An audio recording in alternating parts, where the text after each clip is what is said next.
ɗin nan fa budurwa zan bari mu duba mu gani.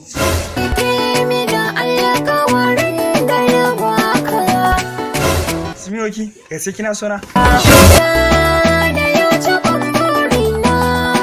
Wayo!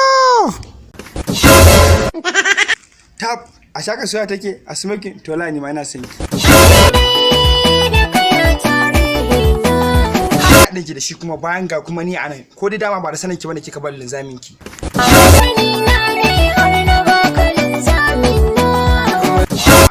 To idan da sanin ki shi kuma kawo dan sarkin me yanki ne.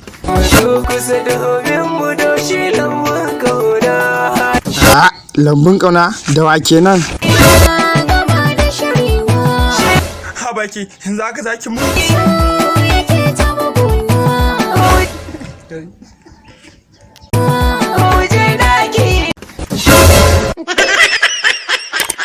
S AHMAD Tudawa TV ku danna mana subscribe sannan kuma ku danna mana alamar ƙararrawa domin samun sababbin shirye-shiryenmu zafafa.